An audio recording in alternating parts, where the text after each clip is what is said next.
سر ہم سمجھنے کی کوشش کر رہے ہوتے ہیں، مثال ہمارے سامنے جو ہے وہ کربلا کی بھی ہے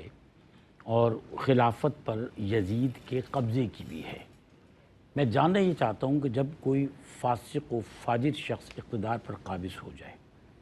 تو پھر جو نظام ریاست ہے وہ نظام دین پر کس طرح سے اثر انداز ہوتا ہے، ارشاد فرمائیے گا۔ شاہد بھائی بڑا اہم یہ سوال ہے اور فکری نوعیت کا سوال ہے، کیونکہ اس میں ہم یہ جان پائیں گے کہ اس کا ریلیشن شپ کیا بنتا ہے کہ اگر وہاں کوئی کمپرومائز ہوتی ہے چیز حکومت کے لیول پہ اور وہاں فسق و فجور آتا ہے تو اس کا ریفلیکشن پھر سوسائٹی پہ کیا آئے گا۔ آف کورس صحیح۔ تو دیکھیں نبی کریم علیہ السلام نے جو اصول ہمیں عطا فرمایا وہ کیا ہے؟ لا طاعۃ لمخلوق فی معصیت الخالق۔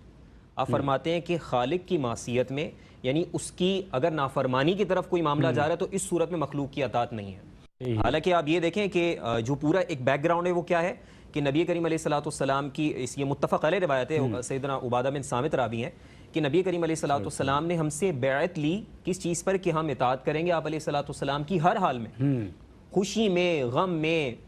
پریشانی میں، کسی بھی صورت میں ہو، تنگی میں، آسانی میں، ہر صورت میں آپ کی اطاعت کریں گے، منہ نہیں موڑیں گے۔ سبحان اللہ۔ اور اور یہ سلسلہ جاری رہے گا اولو الامر کے ساتھ بھی۔ صحیح۔ لیکن یہ اختتام کہاں پر ہوتا ہے؟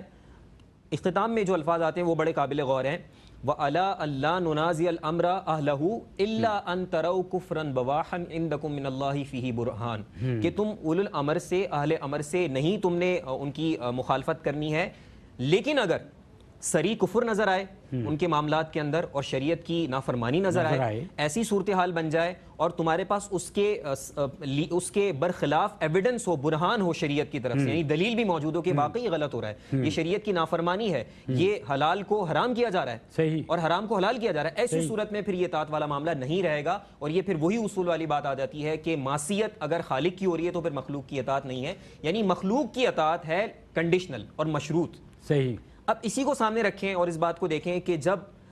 حکومتی معاملے کے اوپر اور وہاں پر لیڈرشپ کے لیول پہ اگر فسق و فجور کا معاملہ آ جائے، جیسے کہ یزید کے کیس میں ہم پڑھتے ہیں ہسٹری میں، تو اب اس کا کیا ہوگا کہ اگر اس کو ایسے ہی رہنے دیتے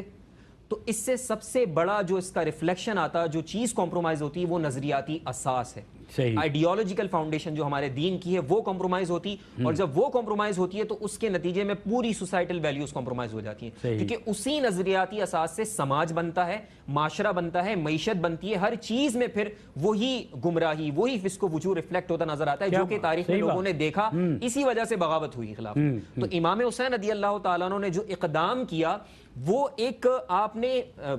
اس ہسٹری کے اس دور کے اندر ایک پورا رول ماڈل وہاں پر سیٹ کر دیا کہ دیکھو میں کھڑا ہو گیا ہوں تاکہ یہ چیزیں کمپرومائز نہ ہو، کل کو اگر اس طرح کوئی اور کھڑا نہیں ہوگا تو تب بھی یہی سارے معاملات، یہی سارا پورا نظام زندگی جو اسلام دیتا ہے اساس کی صورت میں وہاں سے نکال کر، تو وہ سب کا سب آنے والے وقتوں میں کمپرومائز ہو جائے گا۔ سبحان اللہ۔ سر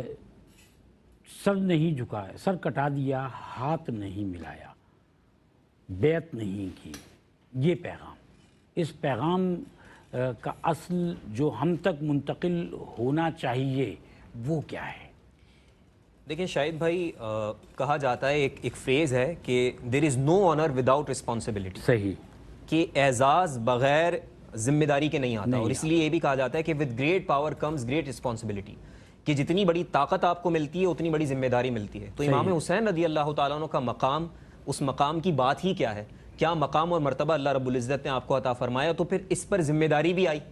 اور اس ذمہ داری نے جب آپ سے سوال کیا کہ حسین اب تم اٹھو گے یا نہیں اٹھو گے، تو امام حسین نے اپنے عمل سے دنیا کو ایک پیغام دے دیا کہ اگر میرا مقام اور مرتبہ بڑا ہے، میں جنت میں شہزادہ ہوں، مجھے یہ مقام ملا ہے، اور نبی کریم علیہ السلام نے مجھے اپنی خوشبو قرار دیا ہے، اتنا پیار، اتنی محبت دی ہے، تو آج اب ذمہ داری کا وقت آیا ہے تو میں یہ دکھا رہا ہوں کہ دیکھو یہ اتنا بڑا کام بھی پھر اللہ رب العزت نے مجھ سے دنیا میں لیا ہے۔ تو اسلام کی روح کی پروٹیکشن ضروری ہے شاید بھائی، یہی میسج ہے کہ اسلام کی روح جب ڈیمیج ہو تو پھر یہ ایسا معاملہ ہوتا ہے کہ جو اہل ایمان اس پر گوارا نہیں کر سکتے کہ اس پر کوئی کمپرومائز کریں یا اس کو وہ لائٹر نوٹ پہ لے لیں، نہیں۔ مسلمان کے لیے زندگی کے بڑے ڈیسیجنز کے اندر، بڑے معاملات کے اندر یہ چیز بڑی اہم ہے کہ سارے معاملات ایک طرف، لیکن جب اسلام اور دین اور اس کی آثار، اس کی روح کو ڈیمیج کیا جا رہا ہو، وہ پھر بھی کمپرومائزنگ ایٹیٹیوڈ اختیار کرے تو یہ پھر غلط ہو جاتا ہے۔ بلکہ ایسے موقع پہ بلا خوف لومۃ لائم اس کو حکمت عملی بنانا چاہیے اور اس کو فتنوں کا سامنا کرنے کے لیے اپنے آپ کو بھی تیار کرنا چاہیے اور اپنے آنے والی نسلوں کو بھی تیار کرنا